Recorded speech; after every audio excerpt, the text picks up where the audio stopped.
This is Shelton Benjamin. This is Harley Race. This is Mick Foley. This is Mr. Wonderful Paul Orndorff. This is the Monster Abyss. This is Daniel Bryan. This is JBL, and you're watching the MWF. Be there, live.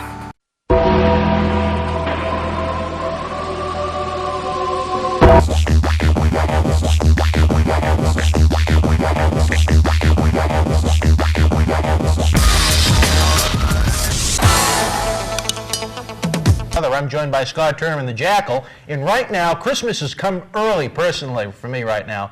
We are joined by the man, we've been talking about the book now for 2 weeks, wrestling legend, Bobby the Brain Heenan. Bobby, thank you for joining us tonight. You should do a commercial for Miracle Ear. Miracle Ear? Then I can hear you better. Is it really that bad? Oh, I'm just teasing. How you doing? Bobby, excellent. We are so happy to have you here on Extra. Well, it's my pleasure. Thank you very much. Bobby, it's the internet, the website, it's been going off the hook. Everybody wants a copy of this book. Bobby's the Brain, Wrestling's Bad Boy Tells All. Well, it's in its third printing now. Wow. And it's doing very good. And after the first of the year, I think they're planning a book tour like Baltimore, Philadelphia, New York, and Boston. You're going to come up to Boston? Yeah. Excellent. I was at a friend of mine, Phil, who has a card shop in Everett. No, Sports World in Everett, that's right. Yeah, I was there in August, and it was September. It was the end, the last game for the Red Sox. And we went to Fenway, and we had a great turnout, and it was fun. It was really fun to do. Oh, you got to go and check out the game, too? Yeah. Nothing wrong with going to Fenway Park, Bobby. No, you eat more outside than you do inside. Yeah, absolutely. Now, Bobby, tell us a little bit. Where does the inspiration for this book come from? Did you see the success of some of the other wrestling books out there right now and say, this is something I want to do? Or is it something when you thought back, when you left WCW and said, you know what, after almost 40 years in the business, I have some stories I think that people would enjoy? Well, I've never read anybody else's book. Really? No. I've only read 2 books in my life. One was Number One by Billy Martin, and the other one was Balls by Greg Nettles. Other than that, I just couldn't stay interested long enough flying every day. I just couldn't sit in the plane and read. Right. I like to read USA because it's short and it's quick, like my book. But I'm a storyteller. I'm an entertainer. I always like to tell stories in the dressing room. Ray Stevens told me a long time ago, anything worth telling is worth coloring. So I love to be a storyteller. And everybody said, you should write a book. You should write a book. Well, then when I wasn't going back to WCW, I decided, well, I got time now. And this was right after 9/11. I think even a little bit before that, I tried to find a writer, but I didn't really know how to do that. And Bill Apter, with a lot of wrestling magazines, he's been with almost everyone for over 30 years, a very good man. He gave me this guy's name, Steve Anderson, and we got together, and Steve had worked for him, and I drove up to Minneapolis from Tampa, and we spent 3 days in the hotel room and turned down the tape recorder, and we talked just like we were sitting in chairs and having a drink and eating some wings, and we just talked about story after story, and that's how we did it. It was very easy, and I did it for a couple of reasons. I believe that the wrestling business, we no longer have to tell everybody that it's real. We never. First of all, we never said it was real. Right. People said it was fake. Exactly. Yeah, but that's okay. Fake is a funny word for me because the guys do get hurt. I mean, I broke my neck, I broke my collarbone. It wasn't because somebody meant to do it. It was just an accident. Right. I always look at it like this, Bobby. Would you walk into a good movie and leave and say, well, geez, that was fake? No. Well, I mean, you never watch All in the Family, and they announced on it beforehand that Archie isn't Edith's real husband. Right. No. I don't understand why people look at it that way, but the world is a strange place sometimes. You know what I think it is? I think it is because the promotion destroyed it itself. We called it a sport. Right. And it's not a sport. A sport is something that's competitive. Right. And it's not a sport. So when you say sports, that's why it's not on the sports pages. That's why it's not on the sports news. That's why it's not ESPN, because it's not a sport. If it was, it would be there. And if they were to treat it like it was a sport, they would lose their credibility. And I understand that totally. Which we should have told people years ago that we're actors, and this is one of the greatest shows on earth. It certainly is. There's nothing else like it in the world. Well, that and a girl named Frida in Cleveland. Well, I don't know if we should go there, Bobby. This is a family-orientated program. Now, in your mind, what is the highlight of this book for you? What is the best story in it? What stands out to you when you think about this book and say, I'm proud of my work? I'll tell you exactly what it is. Hulk Hogan wrote the foreword for my book. Mm-hmm. And he said some of the nicest things anyone ever said about me. But that's not the highlight. I got Andre the Giant stories in there. I'll tell you one thing. I don't want to give it away, Bobby, but when I received my copy in the mail, I needed to run for the men's room when I read the story about Sheik Adnan LKC and the Andre story from the hotel room. Oh. Oh, yeah. I really like that one. Like a rabbit. Like a rabbit, exactly. That's not one of the highlights either. And everybody asked me, what was your best time in the business for you? The best time in the business for me was when I was doing Prime Time with Monsoon on USA Network. Mm-hmm. That was a great loss to me and my family when we lost him. It bothers me all the time. It really does. It was really a shame when we lost Gorilla Monsoon back in 1999. In the book for me, in my life, every day was different because I was with a different guy every day, and you guys sound like Rock Hudson. This is a different guy every day, whether it be John Studd or Kurt Hennig or Haku or Andre the Giant or Paul Orndorff. Everybody had a different story. There was a different laughter. There was a different mood. It was fun. It was like one huge, just amusement park. Every day something funny happened. Right. So that isn't it either. The highlight in my book is what my wife and daughter had to say about me. Oh, in the beginning, that's right. That's the highlight in my book for me. It's just one thing that sticks out in my mind, Bobby. Not only is it a great book for wrestling fans to read, it's a great story in general about someone's life. Yeah. It's not just a wrestling book. I mean, guys got wrestling books out now. I got jockstraps older than most guys have careers. So, no, this is about my life. It tells where I really came from. My real name. My real name is Katie Couric, by the way. Really? Well, see, I learned something else today. If she's making $17 million, I'll take that name. Yeah. No, it tells how I was educated, what education I do have, about reuniting with my brothers, what they do, what their lives are, the cancer I've had, my wife's tragedy with cancer, the funny stories in wrestling, the sad stories. And there's a bunch of pictures in the book that no one's ever seen before because they were from my personal collection. And it's just a good, fast read, and you should buy two. They're fat-free. There you go. You won't go wrong with that. You know, and if someone's a real wrestling fan, get them this book. They'll really like it. And if somebody really hates wrestling and are disgusted with the thought of it, that's a great thing to give them, too. Because once they read it, they're going to become a fan. My book is the only real thing about wrestling. Even if they don't come to like wrestling, they'll still be fascinated with the story. Oh, yeah. Yeah. It's a heck of a story. It really is. And I'm saying that to sell the book. I'm not going to lie to the people, but it really is a hell of a story, too. If it wasn't an interesting book, we wouldn't have you on the show, Bobby.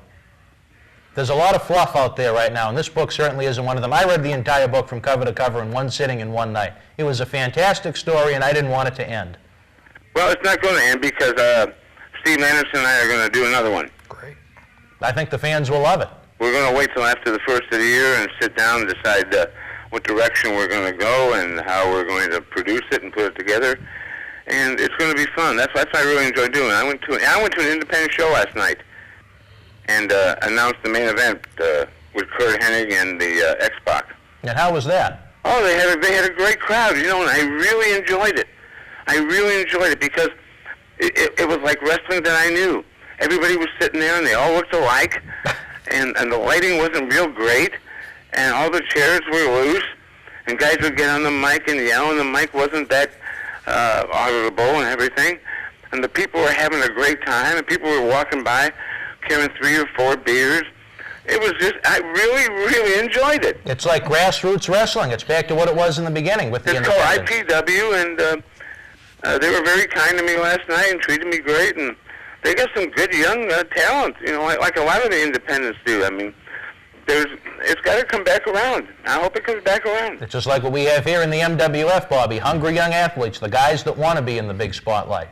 The only problem is TV. You know, you got to have TV to get your product out there, and that's so expensive. So you got to find somebody that really has a lot of money and wants to gamble, because it's a gamble. It certainly is. Now, Scott Turner, do you have a question for the brain? Oh, I sure do. First, Mr. Heenan, I want to say it's an absolute pleasure to have you here on MWF Extra with us here. You're somebody whose career that I've watched for quite some time, and it's a true honor to be speaking with you, sir. Oh, thank you. Just call me Bobby. Okay, Bobby, I will. Let me ask you, though, what's one story that you couldn't put into your book? One story that if you knew you put into the book, somebody would be upset, or somebody would have, some bad feelings or whatever. What's one story that couldn't go into this book that you can share with us? Well, if I could do that with you, I'd share it with the world.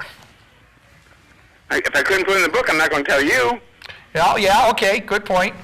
Is there... I don't talk about any affairs. I don't talk about anybody's salary structure. Yeah. Stuff like that, because that's real personal. Well, is there anything that you could tell us that didn't make it into the book, a story that just didn't quite make the pages? Well, the book's about 198 pages, and we have about 600 pages. So there's... And Triumph Publishing, they kind of put it together with Steve Anderson. So there's a lot of stories that aren't in the book that will be in the next one. Okay. Now, Jackal, do you have anything you'd like to ask the brain? Yeah, I'd like to ask Mr. Heenan, I enjoyed you and Gorilla Monsoon as well, both on Wrestling Challenge and Primetime. I always liked your interaction with the Rosati sisters and Jameson. You got any stories about them? The Rosati sisters? And Jameson. Jameson's an actor. His name is John, and he's a real nice guy, and he had a lot of fun doing it. He was in New York or Connecticut, someplace up there. The Rosati sisters, they were just three girls from young ladies, really, really nice people, from Poughkeepsie, New York, up around that area, and they used to get on me with the weasel thing. I play with them too, because they were great people to entertain the other people with. So one night I'm at Madison Square Garden, I'm going to the ring, and they start the weasel chant. And for some reason, they're all wearing these rubber pig snouts on their face. There's rubber bands around them. You know what I'm talking about? Yeah. You picture that? That must have been a sight. Some people might even think they didn't even need the noses, but that's a story for a different I time. get the microphone. I said, please, I'd like everyone to be quiet. Now, I've got 20,000 people in Madison Square Garden not saying a word. And I said, will you look at these three ladies sitting right here? So everybody had to be looking at them. Because I can't believe they wore lipstick. Speaking of Madison Square Garden, Bobby, was there any arena that you ever managed in that was better than that place? In the Garden? Yes. Oh, the Garden was horrible. Horrible? Yeah. You weren't a Madison Square Garden fan? You know why? Why? It was hard to get in and hard to get out. Oh, isn't it 3 or 4 stories to get up, isn't it? Well, here's how you do it. To get into the Garden, you can't. They won't let you park a car in there. Right. So you have to take a cab or a limo and then get off and go through the side door. But you have to get there like at 4 in the afternoon if the matches start at 8, because there's so many people line up outside and they're mess with you. Yeah, absolutely. So you have to get in that early. And now if you're in the main event, you can't walk out to go get your car, because you have to park it across the street behind Joey's or a place like that, and they'd follow you and they'd mob you, they'd probably kill you. Oh, without a doubt. What you do is, at Madison Square Garden, there was an ambulance. And the guy that drove the ambulance was probably off, he was off duty, but he brought the ambulance in the Garden. And all the boys used to park their car at 49th and 9th, or 8th, the Ramada. And we'd get in the ambulance, and we'd get the driver like $5 or $10 a piece, and 7 or 8 of us he'd pull out of the Madison Square Garden, red lights and siren on, the doors would open, we'd leave, go right down 2 miles, we were home. And no one would have a clue. No, but that was a hard building to get in and out of. All right, tell us about something a little closer to home, Bobby. What about the Boston Garden, the place where I personally fell in love with professional wrestling, seeing you managing some of the top villains in wrestling? I'm sorry, I didn't hear the whole thing. The Boston Garden itself, what was that like? Oh, in the summer it was horrible because it had no air. It was a miserable building in the summertime. Oh, right. when you walked in and you stood there and you looked up and you saw the banners of the Bruins and the Celtics, and I'm standing in the middle of the building where Bird was, where Magic Johnson was, where Bobby Orr, everybody, it was just a great history. And if you don't feel that, then you're not good at what you're doing. Right. Because if you just think, I'm in another armory, it's another garage. No, everything had a taste. Everything, somebody ran on this ground. Somebody jumped here. Somebody did something here. It gives you a good feeling sometimes. That building certainly had a lot of history to it. It was, Oh, yeah. even though the Fleet Center is air-conditioned, it can't touch the Boston Garden. You can't even find the Fleet Center. It's like a big warehouse. All right, 8 hours and see it and never get to it. Yeah. So obviously you have fonder memories of the Garden than the Fleet Center. No, everything is okay there. I love Boston area. My wife's family's from there up in Everett. Mike's Donuts. I remember you were telling me that when we spoke a couple of weeks ago. That's really interesting. Everett's only 2 cities away from where we tape this program. Yeah, and Uncle Bobby and Aunt Patty, and they're good people, and they make a heck of a donut. That's from what I'm told. It certainly is. Oh, they do. The Jackal is a big donut fan, Bobby. Pardon? The Jackal here is a big donut fan. You must be a cop. No, the Jackal is about the furthest thing from a cop you'll ever find, but that's, again, a different story from a different time. Let's talk about some of the interesting characters you've managed in your career. Who would stick out the most? Probably but Andre the Giant. You know, and you're right. Everyone was different. Andre the Giant, there was no human being ever like him or probably ever will be. He had his own way of living. You know, he knew he was going to die before he was 50. The doctors told him that because he had that giant disease, which means he keeps growing, but his organs don't.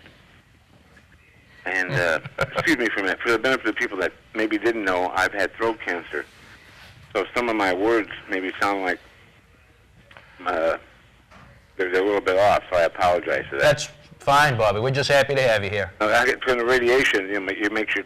I feel like I'm making out with Mr. Ed. Oh, jeez. That's a pleasant thought, huh? Well, yeah. At least I'm alive.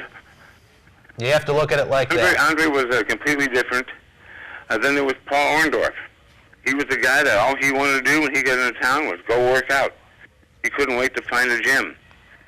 Then there was myself. I like to get in town and I like to get settled in my room and get my bag unpacked and figure out what I was going to wear and take that night, and maybe get a couple-hour nap or something and get room service. I never used to like to go to the restaurants because the people would bug you. So I always had room service. That way you could sit in your shorts and scratch and watch Judge Judy. So life can't be better than that. Absolutely not. As a matter of fact, we were talking before the program started that you and Gorilla Monsoon had a favorite place in the North End that you like to go to eat.